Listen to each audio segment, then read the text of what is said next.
Je m'appelle Pierrot Bulliard, je suis trompettiste. Alors, mes parents ne sont pas du tout dans la musique, déjà. J'ai un papa qui est menuisier et ma mère est comptable. Donc jamais j'aurais fait de la musique. C'est juste qu'une année, le conservatoire de Pontarlier a brûlé. Et donc j'étais à l'école primaire, à l'école Cordier. Et des profs sont intervenus dans ma classe et on avait le choix entre plusieurs choix d'instruments, dont la trompette. Et j'ai commencé la trompette comme ça. Après, j'ai bassiné mes parents pendant 1 an pour pouvoir m'inscrire au conservatoire. Mais ils ne voulaient pas trop parce qu'ils pensaient que c'était un peu une lubie. Et ensuite, ils ont quand même, à force d'insister, ils ont quand même accepté. Et j'ai commencé le conservatoire à Pontarlier avec Didier Augerly et puis ensuite Raphaël Maire.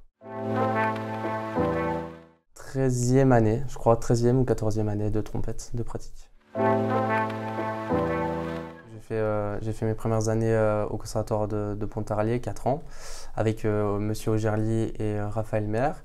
Et ensuite, quand je suis parti à Besançon, donc je suis rentré en bac technologique musique au conservatoire, au lycée Pasteur. Et puis en même temps, j'étais au conservatoire à rayon régional à Besançon. Donc j'étais dans la classe de Pierre Quemort à cette époque.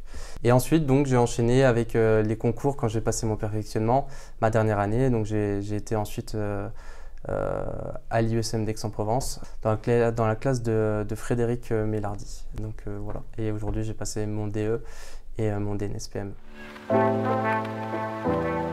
Alors vu que j'ai fait mes études dans le sud, on a monté un quintet avec d'autres élèves du Conservatoire supérieur d'Aix.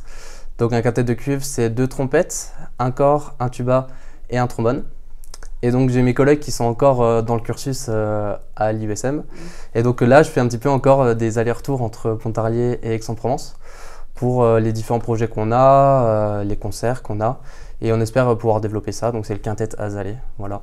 Et puis sinon, à côté de ça, on a monté un ensemble avec Clément Beline, qui était une élève en trombone au conservatoire de Besançon. Un ensemble qui s'appelle Ensemble Escapade. Et donc là, c'est un ensemble de cuivre, beaucoup plus d'instruments. Ici, il y a des euphoniums, tuba, cor et encore des percussions en plus. Et donc ça, on fait plus sous forme de sessions pendant les vacances. Souvent, c'est en août où on fait 1 semaine de travail assez intense. Et puis on enchaîne avec 3-4 concerts dans la région. Voilà, c'est dans le coin. Mes premières années, c'était... J'ai dû faire des dossiers là, pour passer mon DE et en fait les années, je me souviens dans mes dossiers, j'ai noté que c'était vraiment la trompette plaisir. Et je me souviens que j'étais jeune, que je commençais, ça me plaisait vraiment beaucoup et j'étais assez régulier dans ma pratique. Et c'est vrai que surtout pour un instrument comme la trompette où il y a un aspect musculaire, mais pas que, attention, il faut quand même réussir à être assez régulier dans sa pratique. Et j'ai eu cette chance-là et c'est vrai que Raphaël Maire et Monsieur Augerly étaient assez plaisants et assez, trompette plaisir, du coup, ça m'a permis de pouvoir passer les échelons assez rapidement, mais toujours en gardant cette notion de plaisir et de passion. Il y a quelque chose déjà d'assez global, c'est que la musique classique, c'est assez peu connu. Et c'est vrai que je dirais déjà qu'il faut beaucoup de plaisir, beaucoup d'envie et une certaine régularité dans le travail pour pouvoir progresser. Et surtout s'intéresser à cette musique, parce que c'est une musique qui est très peu connue aujourd'hui, en tout cas on s'y intéresse assez peu. Et c'est dommage parce que ça regorge vraiment de plein de belles choses.